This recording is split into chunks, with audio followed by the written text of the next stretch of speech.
Assalamualaikum warahmatullahi wabarakatuh. Halo teman-teman, ketemu lagi bersama saya Sony Hendayanti. Nah, di sini saya akan membahas integrasi dan reintegrasi sosial.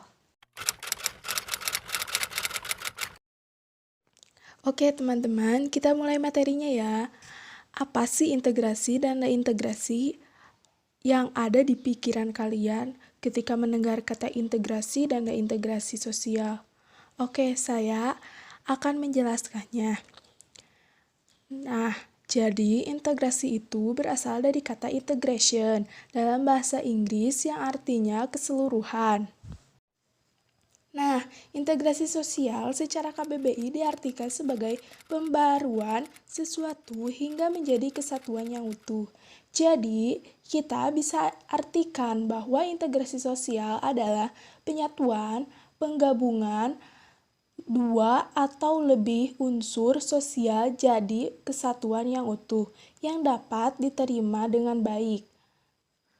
Ada beberapa pengertian menurut para ahli, diantaranya menurut Michael Benton. Apa sih itu pengertian menurut Michael Benton?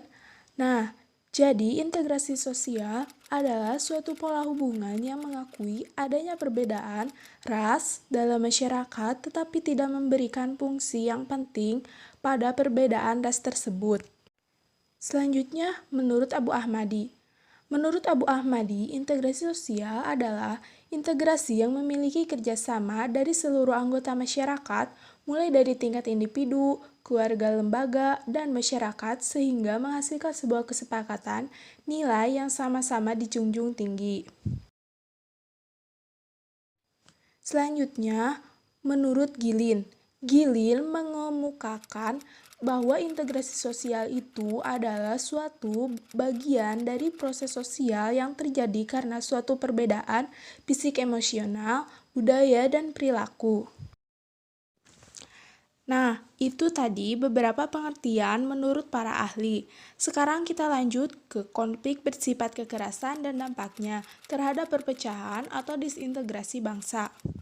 Secara horizontal, struktur sosial menghasilkan penggolongan sosial atau diferensiasi sosial, di mana terdapat kurang lebih 636 suku dengan adat dan bahasa yang berbeda. Juga terdapat 6 macam agama. Secara vertikal, struktur sosial menghasilkan pelapisan sosial atau stratifikasi sosial, yaitu adanya lapisan-lapisan sosial yang berdasarkan faktor-faktor kekuasaan politik dan kekayaan ekonomi. Ada beberapa faktor penyebab disintegrasi bangsa.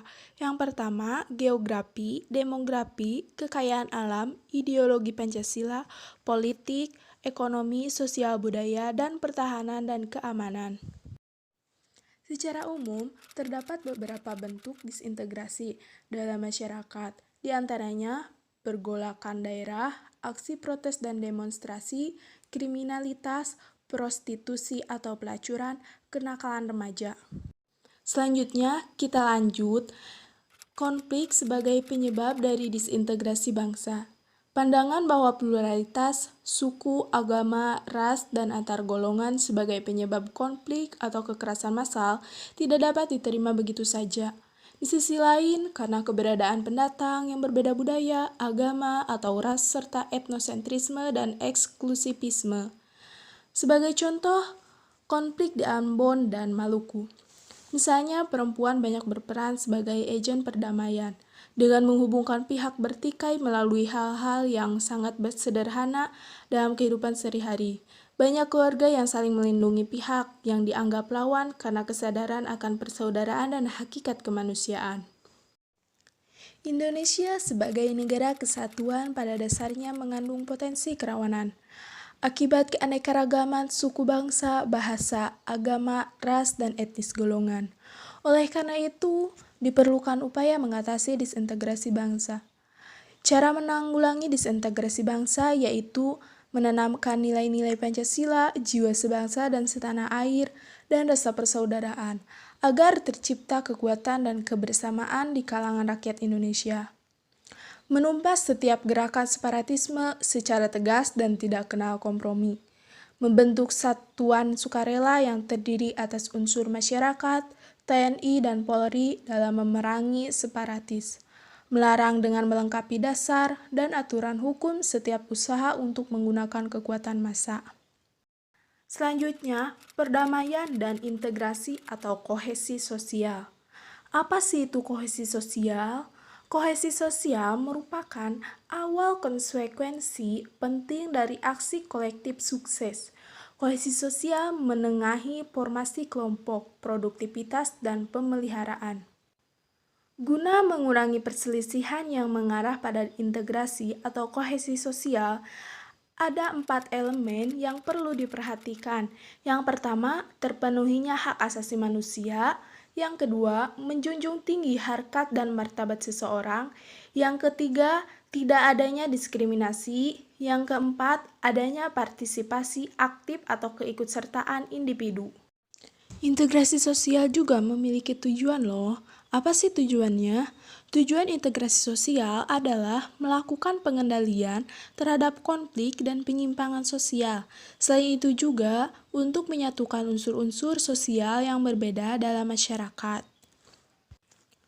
Kohesi sosial dapat dibagi menjadi 5 hubungan dimensi teori dan sosial.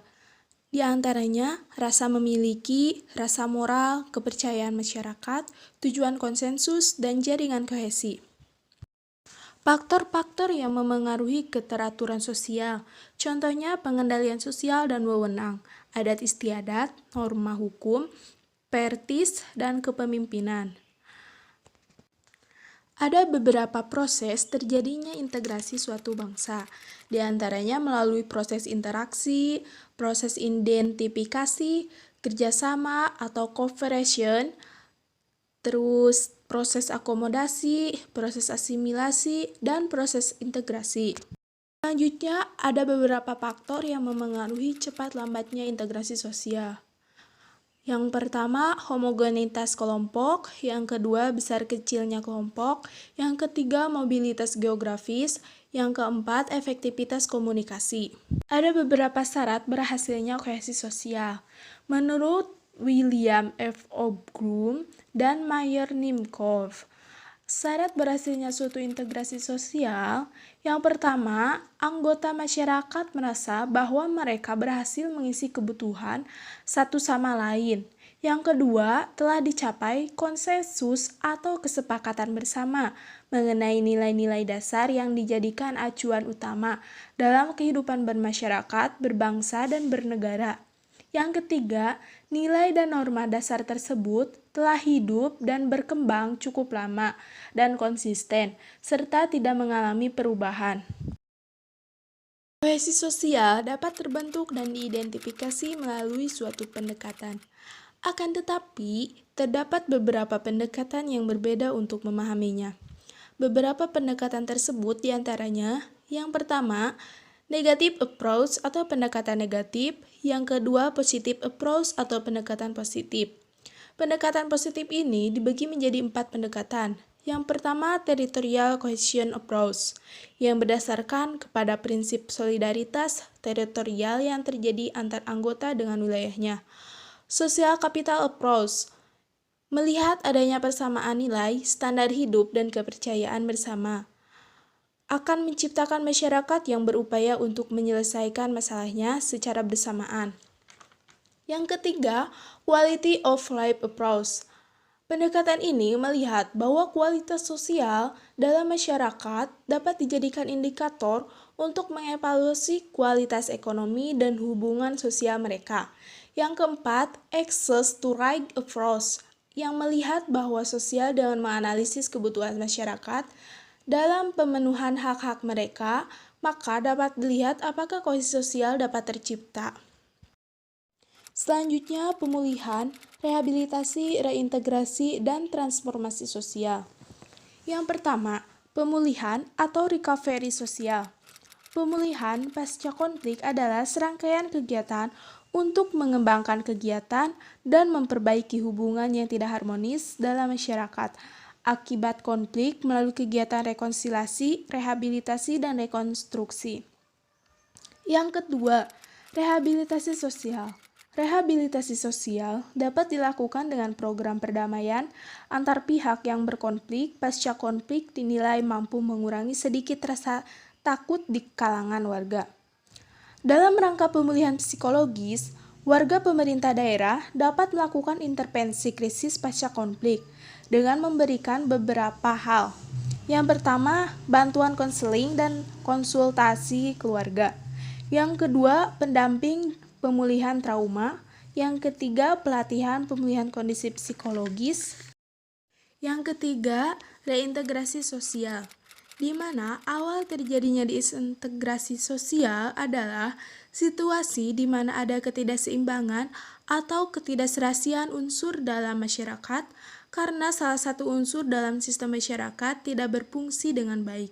Apabila terjadi disintegrasi sosial, maka situasi dalam masyarakat itu lama-kelamaan akan menjadi kaos atau kacau. Menurut Surjono Sukanto, reintegrasi sosial adalah proses pembentukan kembali norma-norma dan nilai-nilai baru untuk menyesuaikan diri dengan lembaga-lembaga yang mengalami perubahan. Dapat disimpulkan bahwa reintegrasi sosial adalah sebagian upaya untuk membangun kembali kepercayaan, modal sosial, dan kohesi sosial. Proses ini bukanlah proses yang mudah. Proses ini cukup sulit dan memakan waktu yang lama. Pada dasarnya, setiap perubahan bisa mengakibatkan terjadinya perbedaan tanggapan atau penafsiran. Yang keempat, transformasi sosial. Transformasi sosial adalah gabungan dari dua kata transformasi dan sosial. Transformasi dalam ensiklopedia umum merupakan istilah ilmu eksakta yang kemudian dimasukkan ke dalam ilmu sosial dan humaniora yang memiliki maksud perubahan bentuk dan secara lebih rinci memiliki arti perubahan fisik maupun non-fisik atau bentuk rupa, sifat, dan sebagainya. Proses perubahan sosial bisa terdiri dari 3 tahapan transformasi sosial. Yang pertama, invensi, yakni proses di mana ide-ide baru diciptakan dan dikembangkan.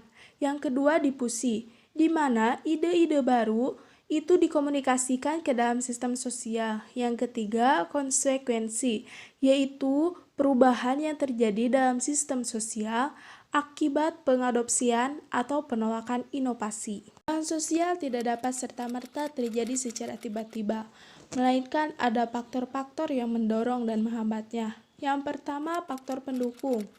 Di antaranya, kontak dengan kebudayaan lain, sistem pendidikan formal yang maju, sikap menghargai hasil karya seseorang dan keinginan untuk maju, toleransi terhadap perbuatan-perbuatan yang menyimpang, sistem terbuka dan lapisan masyarakat, adanya penduduk yang heterogen. Selanjutnya, faktor penghambat.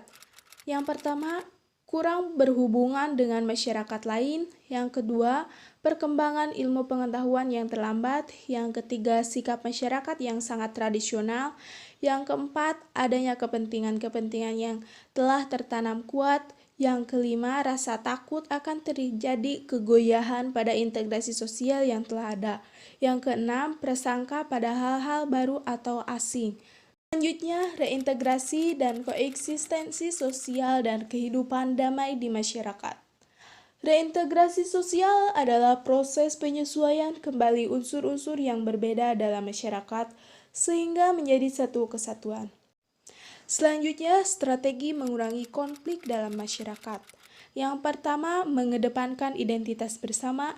Yang kedua, menerapkan sistem sosial yang bersifat kolektif dalam masyarakat di segala bidang.